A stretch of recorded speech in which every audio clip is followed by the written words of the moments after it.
Welcome to the Path Less Travel podcast. This week we feature our Yoder Construction, and we've got a team with us today.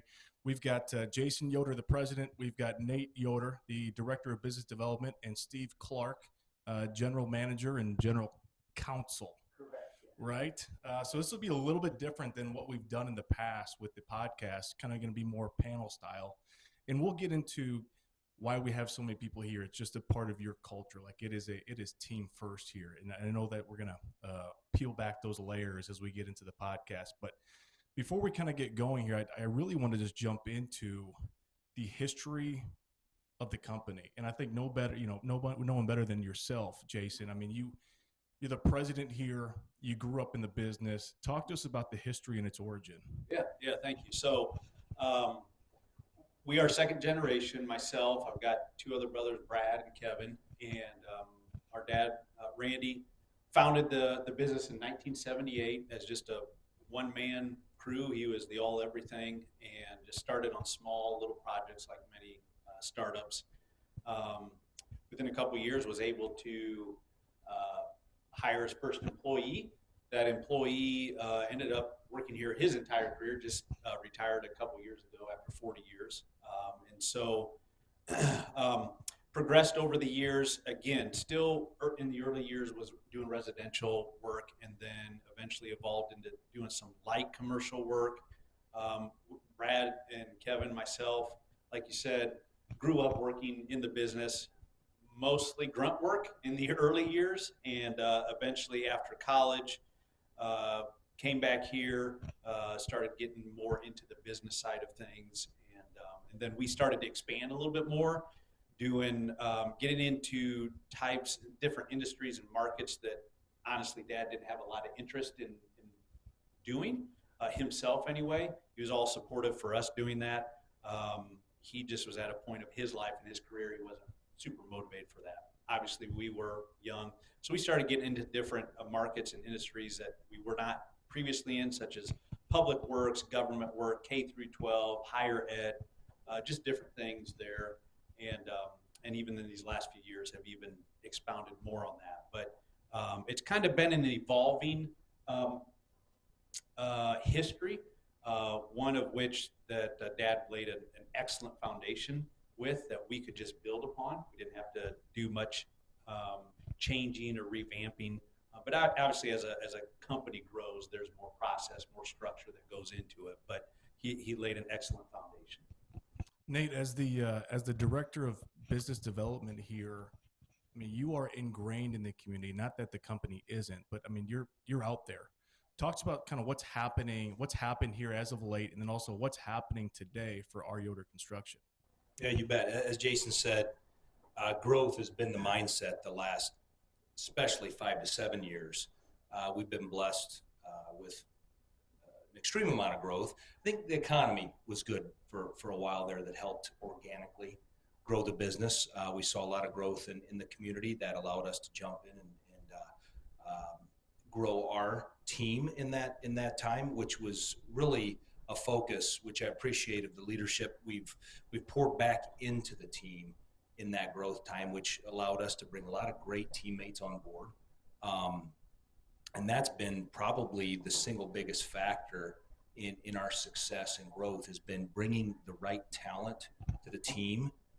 Jason's always said that we get the right person in here, we can't help but grow. Through their talent and energy, it's helped us kind of exponentially grow past just what we can do as a leadership team. So that's been neat to see. It's been, like I said, the economy's helped, but there's been intentionality in that growth too. I want to bring this back over to Jason. So we talked about kind of what's happened as of late. I mean, what is the question I love asking, business leaders is, what is next? Yeah, that's a great question. I wish I knew exactly what was next. We take a step at a time, and but anything, and I mean this sincerely, anything is a possibility, and we're open to any idea, any strategy, and what growth looks like can look different sometimes. Whether that's through maybe business acquisitions, maybe that's growth internally here. But the one thing we are all on the same page is we're not okay with we're grateful for where we currently are, but we're not okay to just stay where we're at. We want to continue to evolve and grow and get better at what we do. And the better we are here, the better we can serve our customers. And like Nate said, that growth just kind of naturally happens. But we're highly motivated people, our team here, and because of that, I do think the sky's the limit for us. But yeah, we have different ideas that we toss around that are just kind of out there, kind of goals, some vision casting of where we'd like to be in a few years. And then we just take methodical steps towards that. We kind of put strategies in place, and some come to fruition, some don't. But just having an excellent, motivated team here, like I said, the sky is the limit for us. I'm going to kick this over to Steve because we have now talked about team. We've talked about right people, right seat. Steve, you started, 2022 here with the organization? Early 2021. Okay. What attracted you to this place? Let's talk about what is unique about our Yoder Construction, whether it be culture or just what brought you here, if you want to talk on that. Yeah. What is unique about our Yoder is the culture, but to take it a little bit deeper, it's the humility. Nobody here believes they know it all. Nobody believes that they're doing it right. And so that's one of the ways we're able to grow is because we're able to constantly adapt our process. If you've ever been in a situation where someone's like, no, we've always done it this way, that to me is nails on a chalkboard and always will be. And what attracted me was it was nails on a chalkboard to the other people in this organization. And so when I came in, Nate had approached me about the possibility. I came in and met with the other four on the leadership team. And, they were quick to say, hey, there's things we don't know. Here's something we don't know. Here's something we want to know more about. And they lined up with kind of my skill set. But what impressed me was people being able to say, I don't know everything. I need somebody who knows that. Because I've definitely been at places where you get, well, I know everything. No, you don't. You can't and you won't. And so even when I came in, I wanted to switch our ERP system. And I remember, I wanted to go cloud-based. And these things that, switching an entire ERP system for an organization is a big undertaking. And I approached Jason on it and said, this is kind of what I want to do. And he goes, okay. And he said, basically his model was, I hire smart people to do the things they're good at. This is your area. Do it with excellence. And so, then in the middle, you're like, oh boy, I hope I made the right decision. Right. Well, this is a family-owned business. Your name's not Yoder. Yeah. Your last name's not Yoder, right? So talk to us about just the leadership dynamics within the organization and how that's unfolded, really maybe before your time, but also during your time here. And you're right. I'm the only one on the leadership team without the last name of Yoder. We make it an internal joke sometimes, but it's hasn't affected us in any way. I think, starting with Randy and the way he developed his sons, there's a push to be the best version of you. That doesn't mean the best version of me. I operate very different than Nate, who operates very different than Jason. But what I think, again, underlies that is the ability to know that we are one team. So in the leadership team, there will be debate on something. We might disagree, but when we'll sit in here once a month, we have our, a debate, but we come to consensus. And when we walk out, we speak with one voice. And I have heard people who came from other organizations say, I've never seen a company that does that as well as this company does. Well, I want to talk to Jason here about just the family run business. I mean, what is the goal here for our Yoder Construction? What's the vision? Yeah, that's a great question. I think that it's a blessing to be able to work alongside my brothers each and every day, and I don't take that lightly or for granted, and I know they don't either. Sometimes, if not, again, when I say my dad laid a great foundation, that is one of the things, is that it's never been tenuous between any of us. There's never, again, like Steve said, it's not that we all agree on everything all the time, but we all strive and have the same goal, and that's to, number one, provide a great service and product to our customers, to treat our people very well here, to value them, to have a team approach, because if we're healthy internally, we're going to take care of our clients and our customers, and so that's important. We want to honor God in everything that we do. High character integrity is of utmost importance to us. That our word means something. Again, lost are the days where you can do a project for someone on a handshake. Those days are gone, but we still like to approach it that way. That, hey, when we say something, we mean it, and our yes will be yes, and our no will be no. And if we can do that on a daily basis, we can sleep really well at night. Nate, I think that no matter who you are in this world, you're on your own leadership journey, whether it's just simple as I'm just trying to lead myself, or trying to lead my family, or a business unit, a division, a company. What advice would you give to a younger you, or what advice would you give to a younger you to not listen to? Either of those questions, I want you to just look back on advice you've received. Yeah, I think I'll jump into what I would do first. I think work extremely hard. I think I did work hard, but I'd say work very hard on building long-term lasting relationships. I think that's in me and my DNA to build relationship, but I think understanding the importance of long-term lasting relationships, and that doesn't just mean internally in the organization, but externally. And then one of the things that Steve challenges a lot of us on then is leveraging relationships. And that doesn't have to sound negative. I know that might sound a little one-sided. Leveraging relationships look like people helping people. People naturally want to help each other. If I do everything to help you get what you want, I'm pretty sure, Craig, you're going to help me get what I want. And I think that's part of the beauty of relationship. And that's one of the things that I really love about the construction industry. It's heavily based on relationship, but I would really say focusing, I mean, obviously we want to all hone our craft, right? I want to get good at understanding our process and the pre-construction, the design, all this stuff, but make sure relationships are of the utmost importance. That's where I go with it. Steve, you've got a very unique background. Former Army Ranger, is that right? Ranger School grad, yeah. So 2006 graduate of U.S. Army Ranger School.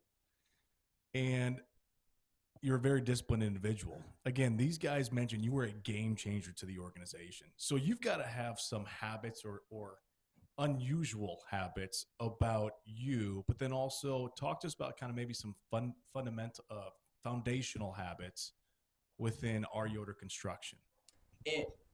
I've heard, I would disagree that I was a game changer. I think I might have been a game enhancer at the best. There was certain holes that I was able to fill, and that's what, again, creates that team. But unique things that I do. So I wake up every morning at 4:15, no matter if I want to or I don't want to, I will be up at 4:15.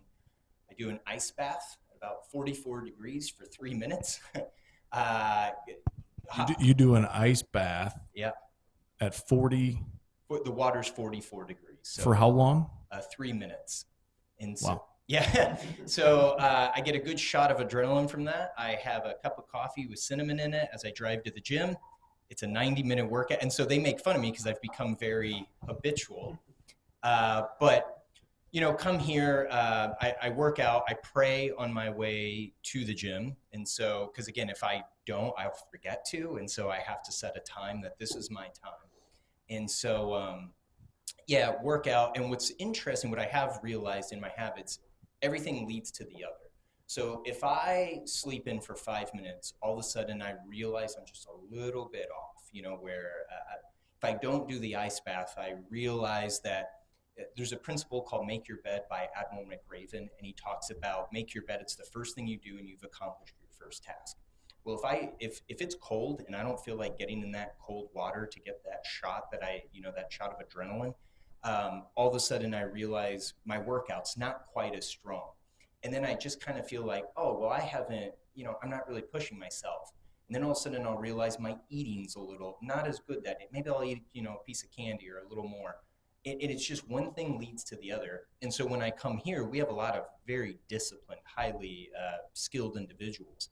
And so I see everybody where they push just a little bit harder and they hone their craft, and it's pretty neat. And so, people like to work with other people who are pushing them to be better versions of themselves.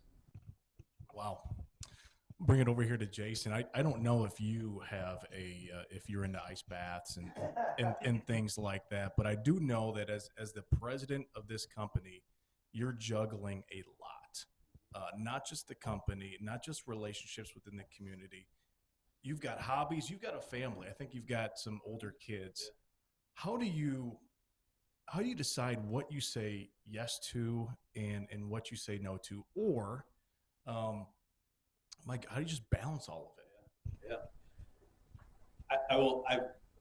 I have gotten better at saying no. That's a hard thing to do many times because you don't want to feel saying no to someone gives you the feeling like you're letting them down. That's a hard thing to do, but sometimes it's the best thing to do. And it's not always letting them down. I'm not saying that, but I've gotten better at that over the years because you have to. You just can't do everything. You can't be everywhere. And while work and what we do here is very important, it's not the most important thing. It's what we do is not really who I am. And so I think aligning my priorities, making sure those are in balance.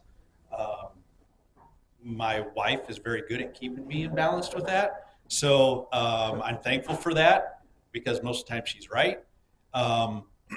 But that's very important, is to make sure the priorities are right. And to be honest, while you are juggling a lot of things, for me, what I have found that works for me is taking care of the details. That's really how I'm wired. I'm naturally a detailed, kind of perfectionist type of person. And so I know that if I stay organized and I take care of the little details, for me, I become more efficient. I can recall things better. I can accomplish or do more if I just don't work well being scatterbrained or do this or do that. I have to take care of the little details. And when I do take care and handle the smaller things, the bigger, I call them more important things, naturally just kind of fall into place easier. But it's a methodical process. It might be weird to some people, but for me it works, is that I just have to take care of the details one thing at a time, and that helps me from becoming overwhelmed. I can be a lot more focused in. Well, there's something that can become very overwhelming and within leading a company. I mean, you've got, how many employees now do we have? I think right around 45 here. Okay, so those 45 individuals, and one of the toughest things about leading organizations is leading people. Mm-hmm. So you're having crucial, critical, hard conversations daily. Yeah. How do you approach those? Mm-hmm. Yeah. Well, number one, I think any tough conversation that you have to have, number one is to hear them out. Obviously, you go into a lot of tough conversations with, you replay it in your mind a lot of how you think it may go, or, hey, I want to make sure they hear point 1, 2, and 3 here on where I stand. But I think a lot of times the best way to approach is kind of let your guard down and just hear them out. It doesn't mean that maybe your stance or your decision is going to change. I think if you make that other person feel valued, not come into a conversation combative, the likelihood of the result coming out of that is better. And above all, I still want there to be a relationship, even if it's a tough conversation. And above all, I still want them to respect me, maybe as their leader, and respect me because they want to, not because they have to. And I think a lot of that's on me. That's not on them. And so those tough conversations, they're not fun. Nobody wants to have them, but they are necessary. But I put that responsibility on me of how they turn out. That's my responsibility on how well or how not well it goes. And so above all, I want to be able to respect them, and I want them to respect me when we come out of the conversation. Nate, when I came into this office, the very first thing we discussed was just, wow, busy, right? Things are busy. Business is good, but right, that means we are extremely active, productive, busy. How do you recharge as an individual, but then also, I know you guys do some unique things here as a leadership team. How do you guys recharge as well? Yeah, I think it's vitally important. That's one thing, growing into a leadership role over time, you realize that you do have to find ways. It looks different. A lot of times for me, it's looked different at different stages of life. So personally right now, I've got two 16-year-old boys and a 14-year-old daughter, and it's all about sports right now. So for me, I go to their sporting events and I can't think of anything but focusing on them. And that's my kind of mode of recharging at this point. And I love that. It refreshes me. I see my kids excel at something. It's a great opportunity for me to unplug. I've noticed, and it's vitally important internally too, inside the organization. We talked about it not too long ago. I can't remember if I've ever had a bad day here at work. I might have had a bad hour. I might have had a bad 4 hours, but someone either on the leadership team, one of our other members have come along, seen a little bit of something that might be off, and lifted me up. And that's where culture, as we've talked about, becomes so important, because every job's stressful, no doubt about it. Construction's extremely stressful. Everything's on a deadline, and we're a service organization. It's all about helping people. So that opportunity to recharge internally by just a quick conversation on the side, someone asked me how things went last night at the track meet or something to that effect, really makes a difference. And it helps me stabilize myself emotionally. And I say that in maybe like a stress levels can kind of stay maintained. Because I do know this, in as a leader in decision making, when emotions go up, intelligence goes down. So you've got to make sure that you're stable throughout. Your team feeds off your energy. If we've got a stressful environment, they see me running around like a chick with my head cut off, they're going to feed off of that. They may not approach me because they think I'm too busy. We've got to make sure we maintain a mode of approachability, of calm, positive energy. That's the goal. Steve, we've now hit on team. We've hit on lifting one another up. Just the idea of just pouring out into others, and in order to do that, you've got to fill your own tank. How do you fill your own tank with books? I know you're a huge book reader. What would be your top few favorite, and why? Okay, Mere Christianity. I'm a person of faith, and it gives a logical explanation of the faith instead of just like, well, you'll feel this. My argument against God was that the world seems so cruel and unjust, but where did I got this idea of just and unjust? A man does not look at a line and call it crooked unless he has some idea of what a straight line is. Like, there was a logical argument, and that really helped me. I'd say Extreme Ownership by Jocko as a leader. It is my fault. Back to what Jason was saying, if I have to have a tough conversation with you and it goes south, I didn't do the conversation well. That comes across, like, we've had instances where a client had misinformation on something and said, well, this happened. There's a part of you that wants to say that didn't even happen. That's not true. But you had an impression that happened. That's my fault.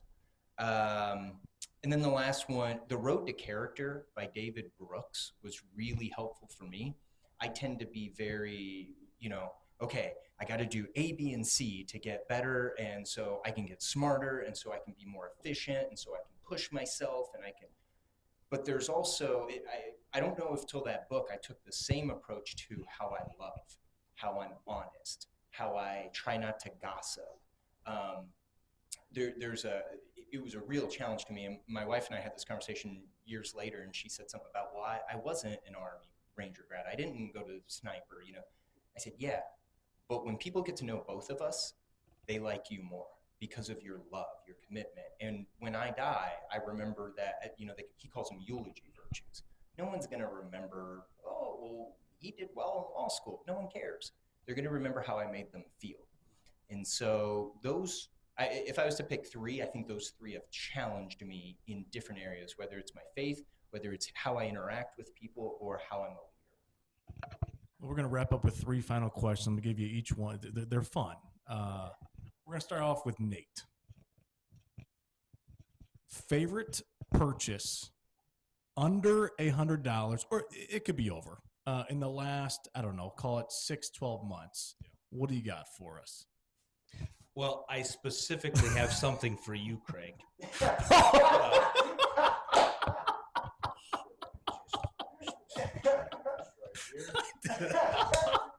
So, what you're looking at here is a long-handled shoehorn.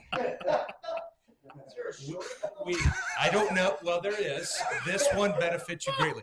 I'm not saying I'm old, but the back's getting sore. This will get you going in the morning. This will get the shoes on quick and out the door. I promise you won't regret this. So you That's for you. That's for you. So you would recommend the long-handled shoehorn Yep. over the ice bath to get you going in the morning? Personally, yes, because I'm not willing to get into 44 degrees like Clark over here. Have you tried the ice bath? I've seen my son do it once. That's about as far as it Is this really for me? That is for you, Craig. Incredible. That is for you. I want you to take that home tomorrow morning. I want you to slip your shoes on easily, painlessly, and walk out the door. In 10 years, I'm using that. So my final question on this piece here is this used or? It has been broken in. Let's put it that way. I had to test the model.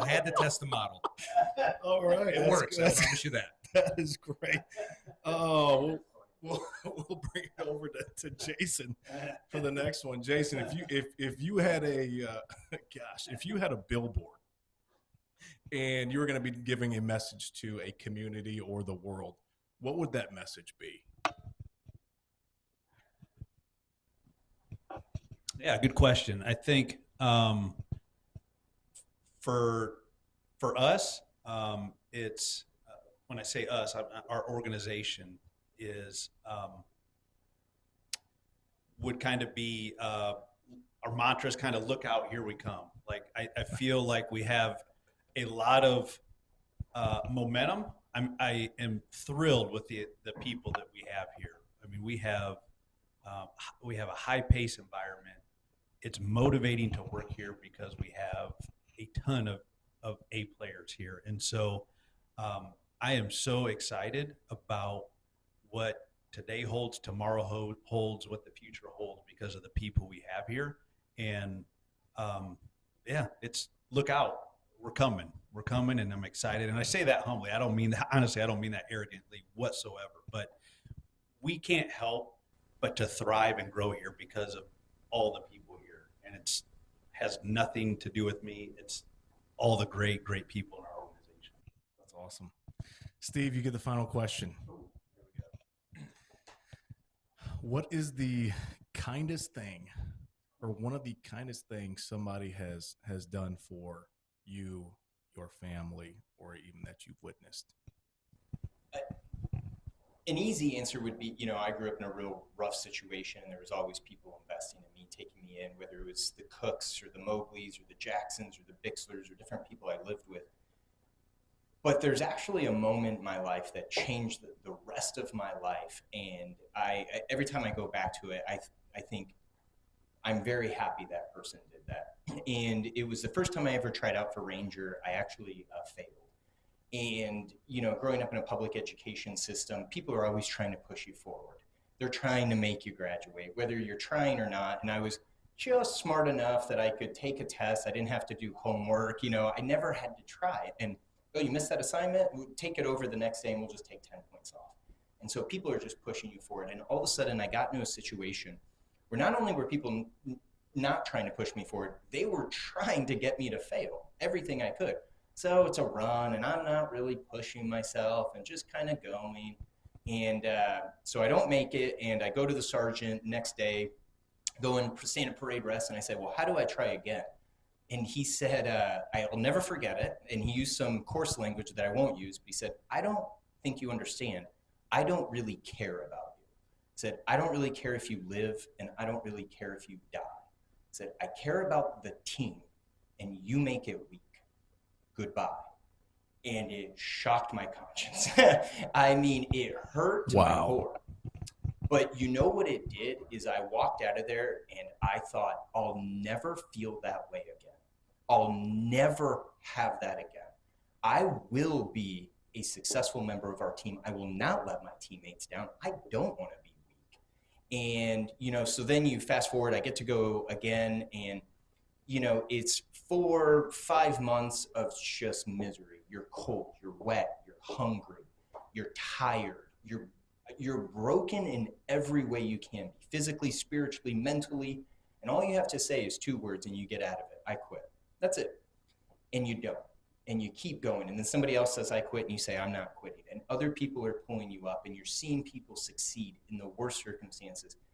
And again, for the rest of my life, when I'm working with these guys, and, you know, last night, I think the last thing I did was around 10:30 p.m. And I get up early, so that's hard for me. And in my mind, I'm thinking, I'm not going to let my teammates down.